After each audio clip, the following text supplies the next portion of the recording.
계신 서울 북부교회 성도님들과 이렇게 교제 나눌 수 있는 특권을 주신 주님께 감사를 드립니다. 요나서 3장 1절 보시겠습니다.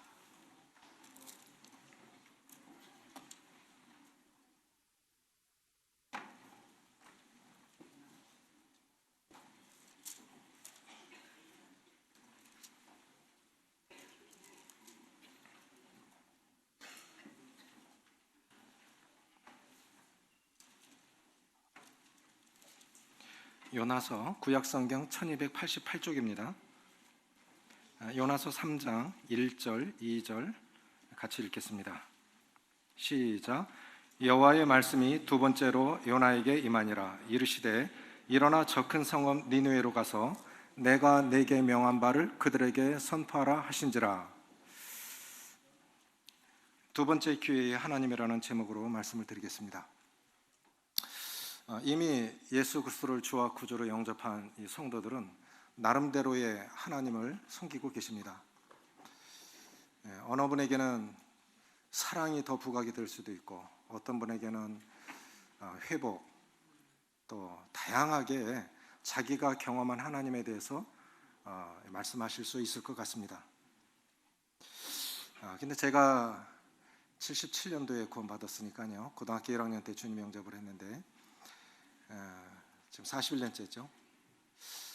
너의 하나님은 뭐라고 말하고 싶니? 당신의 하나님을 한마디로 요약해 보십시오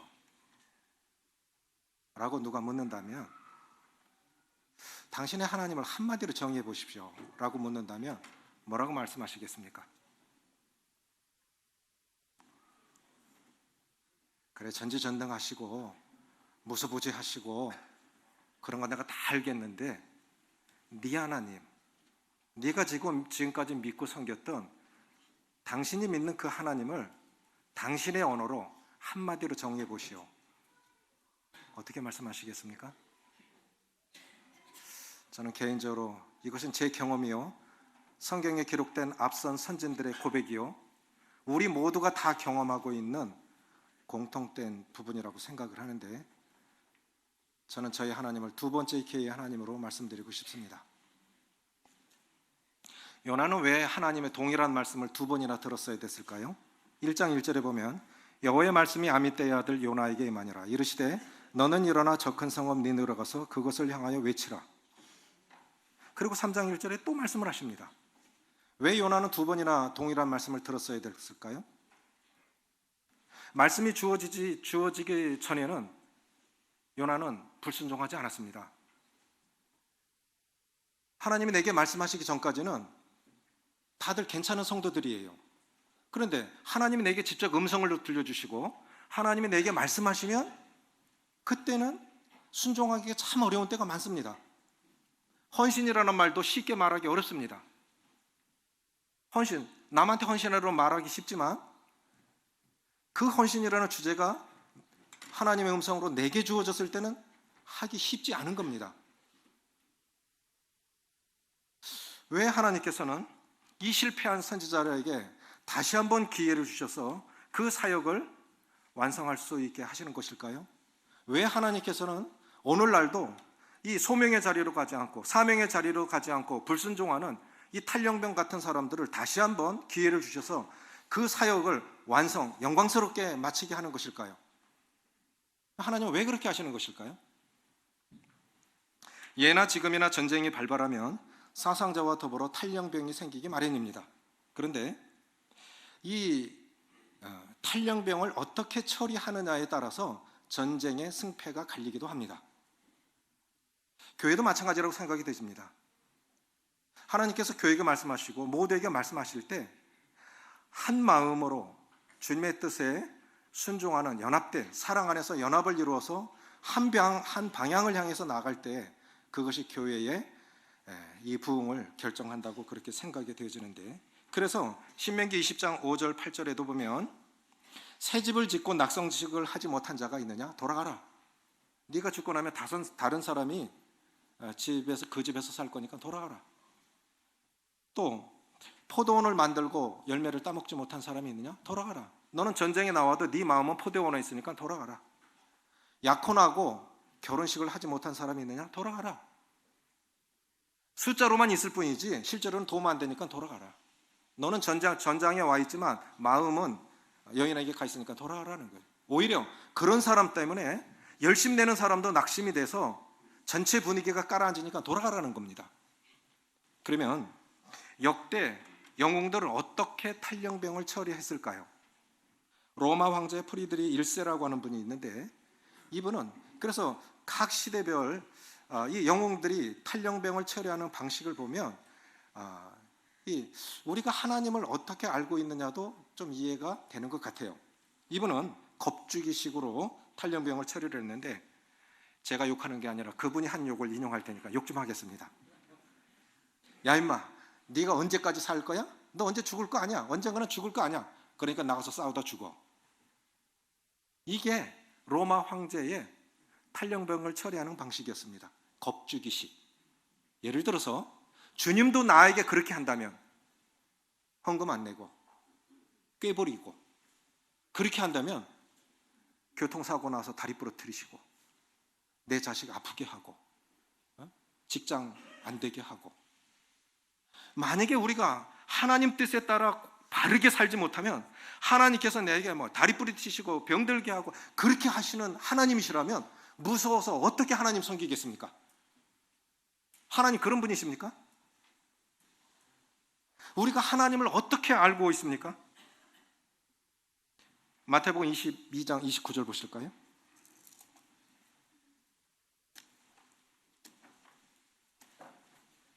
어쩌면 우리가 하나님을 아는 그 이해가 내 삶을 그렇게 만드는 것이라고 생각이 되어집니다.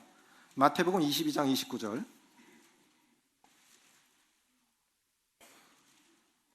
같이 읽습니다. 신약성경 38쪽 시작. 예수께서 대답하여 이르시되 너희가 성경도 하나님의 능력도 알지 못하는 거로 오해하였도다. 우리가 하나님께 대한 오해, 부모도 자식 잘 되기를 바라요. 그렇죠? 하물며 자식이 생선을 달라 하면 떡을 달라 하면 돌을 줄 자가 어디 있고 생선을 달라 하면 뱀 줄 자가 어디 있느냐. 너희가 악할지라도 자식에게 좋은 것을 줄지 알고, 하물며 하늘에 계신 천부께서 구하는 자에게 좋은 것을 주시지 않겠느냐. 우리는 때때로 그건 주님이 주시는 마음이 아닙니다. 주님이 주시는 생각이 아니에요. 우리는 잘못 살아가면 내가 이래서 벌 받지, 그렇게 교훈 받는 건 좋은데 잘못하면 때리는 하나님으로 알아가면 그 하나님 잘못 알고 있는 겁니다. 하나님 공의로우신 분 맞지만 그런 무지막지하신 하나님 아니십니다. 나라마다 사람마다 다 약함이 있습니다. 프랑스 나폴레옹 군대도 탈령병이 있었는데 나폴레옹은 어떻게 탈령병들을 처리를 했느냐면, 전우여 죽고 사는 게 운명일세. 자네가 살 운명이라면 총알이 빗발치는데 달려가도 살 것이고, 자네가 죽을 운명이라면 지하실 구석에 숨어 있어도 총알이 따라와서 자네 죽일 거야. 살고 죽는 게 다 운명이네. 그러니까 같이 나가서 싸우세요. 결국 프랑스 군대가 이탈리아 군대를 이겼어요. 프랑스가 이탈리아를 정복을 했습니다. 그러니까 사람을 설득하는 방식은 겁주기식보다 운명 중시론이 더 나은 것 같아요. 그런데 1차 세계대전 때 연합군이 벨기에에 한 20만 명 정도 이렇게 모여 있었는데 프랑스군에게 포위당한 그런 상태에 있었습니다. 그런데 영국 웰링턴 장군이 있었는데, 영국의 웰링턴 장군이 탈령병들을 어떻게 처리를 했냐면, 솔직히 자기 약함을 인정을 하는데, 여보게 사실 나도 겁나네. 포탄 날아오고 총알 쌩쌩 지나가면 나도 겁나는데, 그런데 내가 지금 싸우고 있는 이유는 내 가족과 조국을 위해서 싸우네. 지금 자네가 돌아간다고 하면 조국을 배반할 텐가? 자네 가족들은 어떻게 되는가? 조국과 가족을 위해서 싸우세. 그런데 영국군이 프랑스군을 이겼어요. 그것이 워터루 전투입니다. 벨기에 워터루 전투에서 웰링턴 장군이 나폴레옹을 이겼어요. 저는 생각합니다. 그리스도인이라는 내 신분, 이 소명의식, 사명의식이 결국 하나님을 하나님 되게 나타나는 것은 이것이라고 믿습니다. 왜 요나가 돌아간 겁니까? 자기가 누구인지를 몰라. 문제는 환경에 있는 게 아니고 누구에게 있는 것이 아니라 요나에게 있습니다. 항상 요나가 문제예요. 누가 문제라고요? 예, 따라해보세요. 요나가 문제입니다. 왜? 불순종하기 위해서는 백삭스를 지불하면서도 소명의 장소로 안 가는 겁니다. 그런데 그럼 너 가기 싫어? 그러면 너 그만두고 다른 사람 보낼 수 있지 않습니까? 하나님 그렇게 안 하세요. 그런데 요나가 안 간 이유가 있어요. 아수르에 대한, 이 니느웨에 대한 감정이 있어요. 우리가 일본에 대한 감정이 있는 것처럼 감정이 있는 거예요. 하나님의, 비록 사마리아 사람들이 악했을지라도 하나님의 백성을 잡아가 그렇게 잔인하게 죽여? 그런 백성에게, 저 원수들에게 가서 복음을 전하라고? 그건 안 되지. 그건 안 되지. 우리가 불순종하는 데는 이유가 있습니다. 그것이 이해관계, 감정관계. 저 사람하고 동역을 해야 되는데 그건 싫은 거예요. 부딪히기 싫은 거예요. 이것이 순종이 되지 않으면 하나님의 영광이 나타날 수 없다고 생각이 되집니다. 성경에 이렇게 하나님 앞에 쓰임받은 분들 보면 대부분 다 두 번째 작품입니다. 사무엘하 11장 보시겠습니다.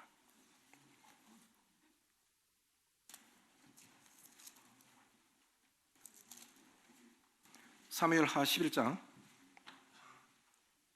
우리가 잘 아시는 말씀 1절부터 5절입니다. 1절부터 5절 같이 읽습니다. 시작. 그 해가 돌아와 왕들이 출전할 때가 되매 다윗이 요압과 그에게 있는 그의 부하들과 온 이스라엘 군대를 보내니 그들이 암몬 자손을 멸하고 랍바를 에워쌌고 다윗은 예루살렘에 그대로 있더라. 저녁 때 다윗이 그의 침상에서 일어나 왕궁 옥상에서 거닐다가 그곳에서 보니 한 여인이 목욕을 하는데 심히 아름다워 보이는지라. 다윗이 사람을 보내 그 여인을 알아보게 하였더니 그가 이르되 그는 엘리암의 딸이요 햇사람 우리아의 아내 밧세바가 아니니까 하니 다윗이 전령을 보내어 그 여자를 자기에게로 데려오게 하고 그 여자가 그 부정함을 깨끗하게 했으므로 더불어 동침함에 그 여자가 자기 집으로 돌아가니라. 다윗의 생애 유일한 오점, 물론 인구 조사도 했지만 성경에 기록하길 유일한 오점, 밧세바 사건입니다. 다윗은 왜 여기 지금 왜 요압과 이 이스라엘 군대를 요르단 랍바라고는 오늘날 요르단의 수도 암만입니다. 왜 글리 보내고 다윗은 혼자 지금 있는 것일까요? 다윗이 실패한 이유는 무엇입니까? 이렇게 훌륭한 경건한 왕, 사울의 옷자락 조금 잘랐다고 그것이 양심의 가책이 되어서 회개했던 이 다윗이 남의 아내를 빼앗고 충성스러운 장군, 동료들이 다 지금 전쟁에 나가 있는데 제가 어떻게 아내에게 가겠습니까? 하고 안 가는 이런 충성스러운, 나를 죽여달라고 하는 그 편지를 가지고 자기 죽을 줄도 모르고 편지를 펴봤으면 요압에게 갖다 줬겠습니까? 이런 충성스러운 우리야, 그를 자기 죄를 은폐하기 위해서 우리야 죽이라는 편지를 보냈던, 어떻게 이렇게, 그리고 임신이 되어져서, 밧세바가 임신이 되어져서 아기를 낳을 때, 아기 낳으려면 10달이 걸리잖아요. 1년 동안 회개하지 않았고 이렇게 굳은 마음으로 어떻게 다윗이 타락한 삶을 살 수 있었을까? 왜 그리 됐을까? 저는 이 즈음에 있어서 다윗은 목표를 잃어버렸기 때문이라고 믿습니다. 왜 그렇게 됐을까요? 목표를 잃어버렸습니다. 시편의 중요한 주제 가운데 하나가 복이라고 그랬죠. 하나님 정말 우리를, 인간을 만드시고 사람을 만드시고 축복하셨습니다. 생육하고 번성하여 충만하라, 땅을 정복하라. 복을 주셨는데 우리가 복이 안 됩니다. 구원받았는데도 복이 되지 못할 때가 있어요. 왜 그랬을까요? 보십시오. 표준이 없어요. 기준이 없어요. 구원받았는데도 여전히 육신의 기준으로 살아갑니다. 복이 아닙니다. 표준이 없고 기준이 없고 하나님의 기준이 아닌 내 기준으로 살아가면 결국 복 있는 사람들은 악인의 길을 따르지 않으면 죄인들의 길을 서지 않으면, 그 죄라고 하는 것은 관역을 벗어났다, 목표를 잃어버렸다 이 뜻입니다. 기준이 없고 표준이 없으면 목표가 없는 삶을 살아갑니다. 목표가 없이 살다 보면 결국은 오만한 자의 자리에 앉지 아니하고 나쁜 데서 나쁜 데로 점점 발전해 가는데, 그 오만한 자의 자리라는 히브리어 원뜻은 하나님을 거스리다라는 뜻입니다. 이건 하나님 없는 사람들만이 아니라 하나님 안에 계신 분들도 하나님의 기준, 하나님의 표준과 기준, 내 의식 속에, 생각 속에 하나님의 기준이 되지 않으면 삶의 목표를 잃어버리고, 목표를 잃어버리다면 보면 하나님을 거스리게 돼 있습니다. 지금 다윗이 그런 상태입니다. 소년 때의 목표가 있죠. 중년의 목표가 있죠. 저는 주님 나라 갈 때까지 목표가 있어야 된다고 생각합니다. 다윗이 나의 달려갈 길과 주 예수께 받은 사명, 그것을 마치기까지는 내 생명을 조금 더 귀하게 여기지 않으라 했죠. 하늘에 부르신 부름의 상을 위해서 끝까지 죽는 날까지 목표를 가지고 살았던 소년 다윗의 목표는 몇 마리 안 되는 양을, 아버지의 몇 마리 안 되는 양을 지키는 거였죠. 형들은 왕 되고 싶어서 다 집안에 모여 있었을 때 막내 아들 다윗은 양 지키고 있었습니다. 10대 10년 동안 사울 왕을 피해서 광야에서 연단받는 10년 기간 동안 다윗의 목표는 하나님의 학교에서 훈련받는 것입니다. 죽기 살기로 도망다니면서 다윗의 고백이 사망과 나는 한 걸음 차이다. 나는 죽은 목숨이야. 난 지금 살아있지만 살아있는 게 아니야. 왕에게 미움을 받았으면 그건 끝난 인생 아닙니까? 왕에게 미움을 받았어. 나는 죽은 목숨이야. 그러니까 정말 그냥 순간순간을 살아가는 겁니다. 하나님 의지하면서. 저는 생각하기를 고난 속에 있는 성도들은 안전합니다. 하나님 앞에 대면해 있기 때문에 이 삶이 순결해지고 찌꺼기를 걸러내지는 연단 속에 있기 때문에 고난 속에 있는 성도들은 안전해요. 우리는 고난 속에 있는 성도들은 천만에요. 아무 일 없는, 기도 제목 없는, 고난 없는 그 사람 정말 불안한 사람입니다. 어느 분이 이런 말씀하셨어요. 좋은 병원과 별로인 병원 차이가 뭐냐? 그런 것도 있나?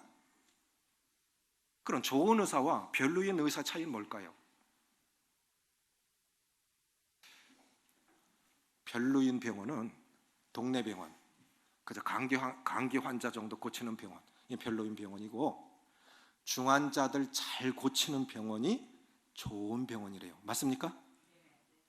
어려운 환자들, 중환자들, 난치병 환자들, 이런 사람들 고치는 사람들이 훌륭한 의사고 능력 있는 의사고, 그런 병원이 좋은 병원이죠. 저는 교회를 병원이라고 생각합니다. 종합병원. 어떤 사람들이 오든 어떤 문제가 오든 교회는 치유할 수 있어야 된다고 생각합니다. 결국 그리스도 안에서 다 그 보혈의 능력으로 우리는 치유받을 수 있다고 그렇게 생각이 되어집니다. 캐나다에서 이 술록을 보호하기 위해서 사슴보다 조금 더 큰 뿔이 이렇게 큰 술록을 보호하기 위해서 큰 넓은 지역에 철조망을 쳤답니다. 그런데 더 많아져야 되는데 줄어들었다는 거예요. 왜 그럴까?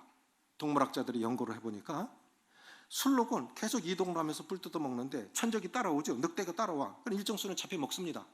그러면 잡혀 먹히지 않으려고 막 뛰어다니죠. 그럼 건강해지죠. 건강한 술록들이 건강한 새끼를 낳죠. 그러니까 이제 도망 다닐 염려도 없고 새끼 낳을 필요도 못 느끼고, 그러니까 건강하지도 않고 새끼도 안 낳고 줄어들더라는 거예요. 이스라엘 백성들이 애굽에서 학대를 당하면 당할수록 더 번창했다고 했습니다. 고난 가운데 성장합니다. 그래서 고난 가운데 있는 분들은 감사하십시오. 오히려 감사하십시오. 기도 제목도 없고 아무 문제도 없고 그렇게 갈 때가 더 겁나는 거예요. 저는 교회 가운데 아무 일이 없을 때 진짜 겁나요. 이러다가 뭐 하나 터지지? 다윗은 지금 목표를 잃어버렸습니다. 어떤 면에서 다윗생에 있어서 랍바성 하나 치는 정도는 내가 안 가도 되지. 요압 장군, 당신이 좀 갔다 오시오. 어쩌면 그럴 수도 있습니다. 다윗 평생 많은 전쟁을 치렀던 다윗의 생각에 그 정도는 굳이 나까지 가야 될까? 마음을 안 실는 거예요. 목표가 없어진 거예요. 목표가 없어지면 결국은 죄인의 길에 서다가 나쁜 데서 더 나쁜 곳으로 발전을 하니까 오만한 자리, 하나님을 거스르게 돼 있습니다. 이것이 하나님의 영광을, 적들조차도 다윗의 얼굴을 압니다. 그런데 지금 다윗의 범죄에서 압살롬의 반역으로 다윗이 왕관을 벗고 머리를 풀어 헤치고 맨발로 피난길에 올랐다고 하는 이 소식을 들었을 때, 그것이 이방인들도 그 소식을 다 들었을 것인데 그것이 하나님의 영광이 안 되지요. 맞습니까? 목표를 잃어버리면 우리가 그렇게 살아갈 수 있는 겁니다. 우리는 그걸 두려워해야 됩니다. 주님 날아가는 날까지 늙어도 청정하고 그 진에게 마르지 아니하고 정신도 영도 맑아서 우리는 이렇게 몸이 못 따라가면 기도할 수 있지 않습니까? 주님 날아가는 날까지 목표가 있어야 됩니다. 만약에 다윗이 지금 라빠 성 앞에 가 있었더라면 노래 잘하고 악기 잘 타는 다윗이 밧세바를 보는 대신에 적들을 봤을 거예요. 그렇겠죠? 그리고 함께 하지 않았기 때문에 죄를 짓는 겁니다. 도마도 함께 있지 않았기 때문에 의심한 겁니다. 그러니까 문제는 함께 있지 않는 데 문제가 있습니다. 그래서 교회가 뭘 정하면, 주님께서 뭔가 음성을 들려주시면 순종하십시오. 그곳에 가십시오. 뜻을 합하지 못하고 마음을 합하지 못하면 목표를 잃어버린 겁니다. 지금 순간에 다윗의 목표는 전장에 가 있었어야 됐습니다. 악기를 타면서 하나님을 찬양하면서 공략해야 할 적들을 생각하면서 전략을 짜고, 그렇게 해서 특별한 일을 안 해도 수고하네 어떻게 전략을 짰나. 그냥 있다는 것만으로도 상징적인 인물 아닙니까? 많은 일을 안 해도, 우리 부모님이 집에 계시다는 것 그 자체만으로도 구심점 역할을 하시죠. 그렇지 않습니까? 아버지 안 계시니까, 어머니 안 계시니까 형제들 모이는 것도 잘 안 모여요. 우리가 많은 일을 해서 많은 일을 하는 것이 아닙니다. 마음을 합하시고 뜻을 합하십시오. 다윗이 실패한 이유는 목표를 잃어버렸기 때문입니다. 지금 우리 서울 북부교회 형제 자매님들은 어떤 목표를 갖고 계십니까? 그래서 이 범죄하고 난 후에, 이 압살롬의 반역의 평정이 되고 난 후에 사무엘하 12장 24절 보시겠습니다. 밧세바를 통해서 두 번째 아기를 낳습니다. 첫 번째 아기는 죽고 두 번째 아기를 낳는데 14절, 사무엘하 12장 24절 25절 24절 25절 같이 읽습니다. 시작. 다윗이 그의 아내 밧세바를 위로하고 그에게 들어가 그와 동침하였더니 그가 아들을 낳음에 그의 이름을 솔로몬이라 하니라. 여호와께서 그를 사랑하사 25절 나단은 보내 그의 이름을 여디디아라 하시니 이는 여호와께서 사랑하셨기 때문이더라. 저는 이 말씀 들으면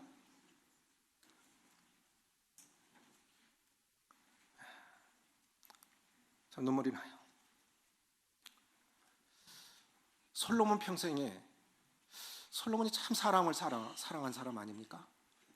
하나님을 사랑하고 사람을 사랑한 다윗이 이런 죄를 지어서 그 벌로 나라가 반으로 쪼개져서 서로 죽이고 압살롬 반역의 평정이 되어져서 이제 밧세바를 아내로 데려와서 남의 아내를 빼앗은 거 아니에요? 우리아는 죽고 밧세바 데려와서 다시 아이를 낳았는데 그 마음에, 다윗의 마음에 다시는 이 나라에 전쟁이 없었으면 좋겠다. 그래서 그 아이 이름을, 부모가 자식의 이름을 지을 때는 부모의 소원을 담아 짓습니다. 그렇지 않습니까? 아미떼의 아들 요나. 아미떼는 아마 요나 선지자가 비둘기처럼 순결하게 살기를 바라서 그렇게 지었을 거예요. 다윗도 솔로몬이라고 이름 지었을 때 다시는 이 땅에 이렇게 서로 갈라져서 싸우는 일은 없었으면 좋겠다. 그래서 솔로몬이라고, 평화라고 지었습니다. 그런데 하나님은 그 이름을 바꿔주셨어요. 뭐로 바꾸셨죠? 따라해 보십시오. 여디디야, 여호와께서 사랑하시다. 그럼 다윗이 지금 사랑할 짓을 한 겁니까?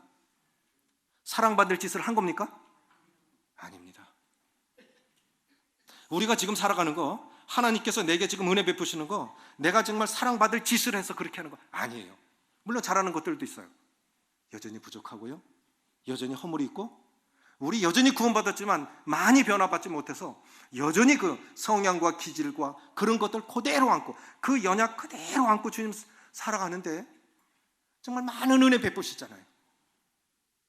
그냥 다시는 이 나라에 갈라져서 싸우지 않았으면 좋겠다. 그래서 솔로몬이라고 이름을 지었는데 하나님은 이름을 바꿔주신 거예요. 여디디야, 내가 너 사랑해. 너 그런 사람인 건 나 다 알아. 그럼에도 불구하고 내가 너 사랑해. 이게 주님입니다. 그래서 주님은 두 번째 하나님이세요. 따라해 보십시오. 두 번째 기회의 하나님. 우리 모두에게 두 번째 기회의 하나님이십니다. 이 두 번째 기회가 죄의 수단으로 이용되어서는 안 됩니다.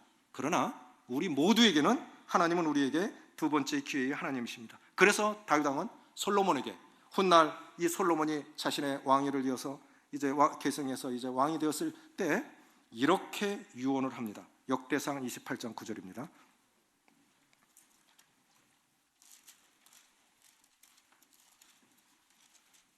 역대상 28장 9절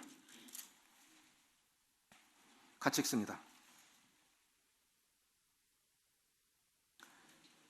9절 신약성경 652쪽 시작.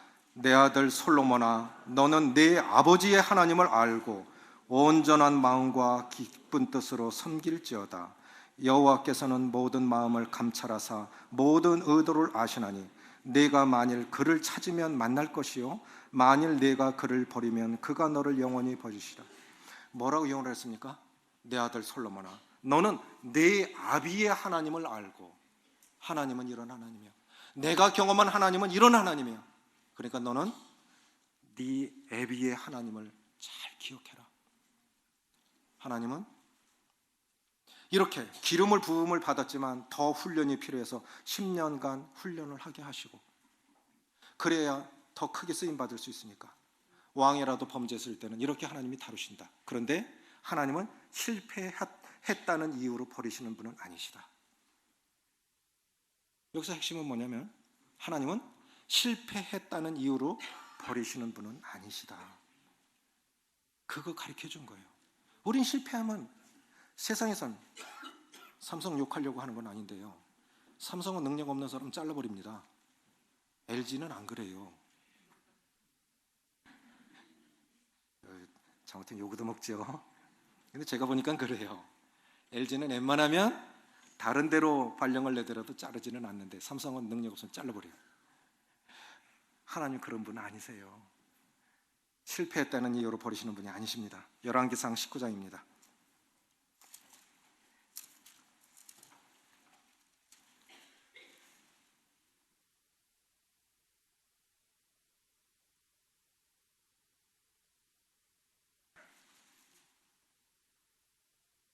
(3절로 8절까지) 3절로 8절까지 시간은 다 됐는데 빨리 마치겠습니다. 3절로 8절 같이 읽습니다. 시작. 그가 이 형편을 보고 일어나 자기의 생명을 위해 도망하여 유다에 속한 브엘사바에 이르러 자기의 사원을 그곳에 머물게 하고 자기 자신은 광야로 들어가 하룻길쯤 가서 한 로뎀 나무 아래 앉아서 자기를 죽기를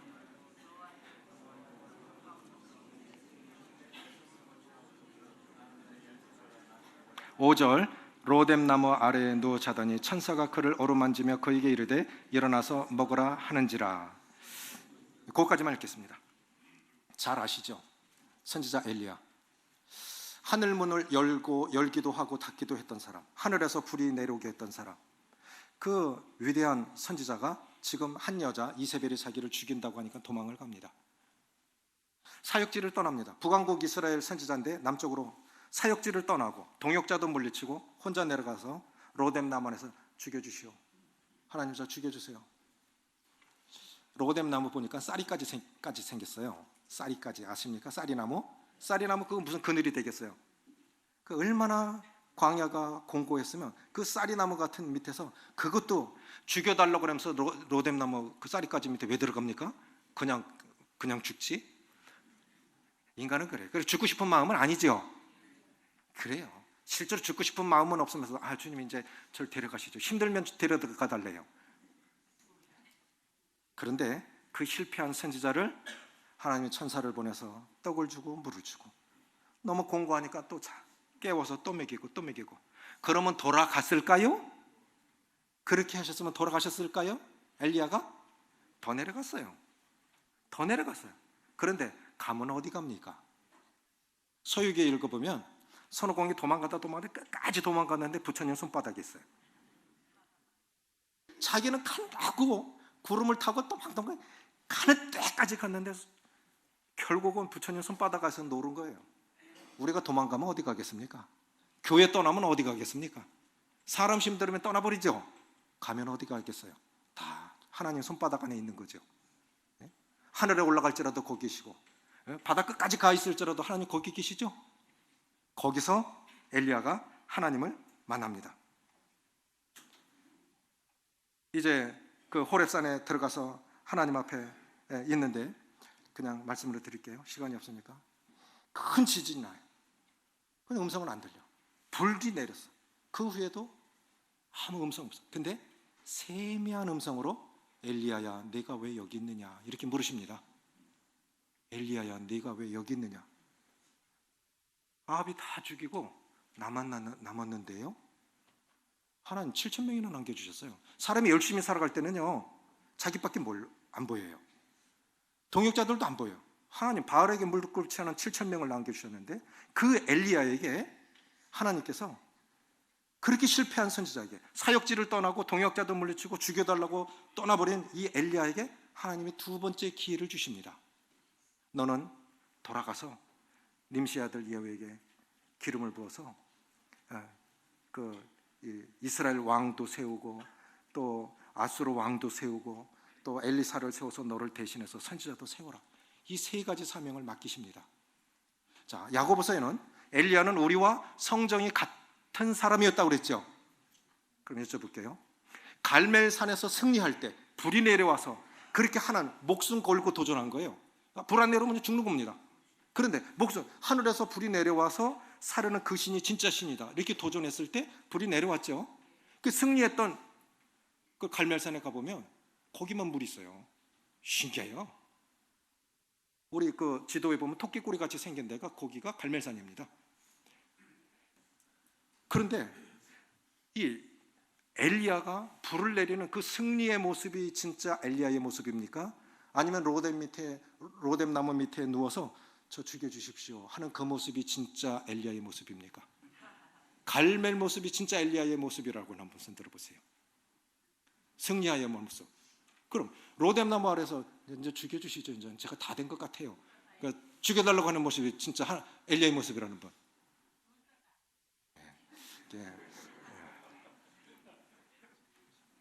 따라해 보실래요?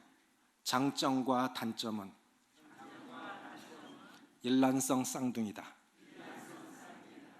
그럼 뭐가 진짜예요? 둘 다예요. 둘 다예요. 우리는 장점과 단점을 다 갖고 있습니다. 그러니까 그분이 훌륭하게 살 때도 그분이고 연약할 때도 그게 인간인 거예요. 우린 그런 거예요. 그렇게 실패할 수밖에 없는 거예요. 그런 가장 높은 곳에까지 올랐다가 가장 낮은 곳까지 내려갔던 그 엘리야를 주님이 변화산상에서 누구와 이야기하십니까? 모세와 엘리야와 이야기하셨어요. 구약은 결국 두 가지입니다. 율법을 대표하는 모세, 선지자를 대표하는 엘리야. 선지자들의 대표로 주님 앞에서 그렇게 이야기를 해요. 그래서 우리가 주님 앞에 살아갈 때 혹 힘들어서 실패하고 낙심하고 그렇게 될 때 실패했다는 이유로 그렇게 인생 끝나게 하시는 분은 아니시라는 거예요. 하나님은 결국은 우리 생을 영광스럽게 마치게 하시는 분이십니다. 아멘이십니까? 하나님이 영광이시기 때문에 하나님을 믿는 사람들도 그 생이 영광이 돼야 하나님이 영광 받으실 수 있습니다. 아멘이십니까? 이런 멋진 하나님이 우리 하나님이십니다. 베드로가 사랑하는 주님을 모른다고 3번이나 저주하고 부인했습니다. 남들은 말하기를 날개 부러지는 새는 다시는 못 날이라고 말했겠지만 주님은 그 날개 부러진 새를 고치셔서 더 높이 날게 하셨습니다. 사도행전 읽어보면 베드로가 사방으로 두루 행하다가 베드로 무대예요. 베드로 무대예요. 그런 사람이 어떻게 사도가? 그렇기 때문에 겸손할 수 있습니다. 실패했기 때문에 실패한 사람 이해할 수 있습니다. 실패해본 경험 없는 사람들 모세가 만약에 애굽에서 사람 하나 때려 죽이지 않았다면 훗날 자기 백성 죽였을 거예요. 저는 그렇게 믿어요. 자기 의가 강한 사람 많이 다치게 합니다. 칼이 좋으면 칼집도 좋아야 됩니다. 결국 말씀으로 사람 다치게 합니다. 실패가 있기 때문에 주님이 필요한 거 아니겠습니까? 연약이 있기 때문에 주님 의지하는 거 아니겠습니까? 삼손, 이름이 태양입니다. 그 태양 같은 힘을 가진 삼손이 자신의 신분을 잊어버리고 거짓사랑 드릴라의 사랑에 빠져서 두 눈이 뽑히고 짐승이 돌리는 연자맷돌을 돌립니다. 그리스도인들도, 이 구원받은 성도들도, 거룩한 성도들도 자기 신분을 망각하면 짐승과 다를 바 없이 그렇게 살아갈 수 있죠. 그런데 옥에 들어가서 정신을 차린 거예요. 하나님은 두 번째 기회의 하나님이십니다. 따라해 보십시오. 삼손의 머리카락이 다시 자라기 시작하니라. 삼손의 능력은 어디에 있었습니까? 머리카락에. 그런 삼손에게도 두 눈이 뽑히고 그렇게 짐승 같은 그런 모습에 있는 삼손에게도 하나님이 두 번째 기회를 주셨습니다. 그래서 삼손이 죽을 때 죽인 자가 살았을 때 죽인 자보다 더 많았더라. 저는 우리 성도님들이 그렇게 되시기를 바랍니다. 지금까지 나를 통해 영광 받으신 것보다 이후의 삶을 통해서 하나님이 더 큰 영광을 받으시기는 그런 영광과 은혜가 임하기를 바랍니다. 하나님은 우리가 실패했다는 이유로 버리시는 분이 아니십니다. 그래서 결국 삼손은 자기의 초기 사역지 소라와 에스다올 사이에 묻힙니다. 영광스러운 마감이지요. 하나님은 우리를 그렇게 대우하시는 분이십니다. 하나님이 영광이시기 때문에 하나님 믿는 사람들은 결국 마지막에 하나님 앞에 영광스럽게 생을 마치게 하시는 분이시니까 실패했다면 다시 일어서서 그 주님 십자가의 능력, 보혈의 능력 의지하고 굳건히 일어서셔서 내 하나님이 이런 하나님이라고, 당신의 하나님을 한마디로 정의해 주시오 하면 저는 두 번째 기회의 하나님이라고 고백하고 싶습니다. 모두 승리의 삶을 사시길 바랍니다. 감사합니다.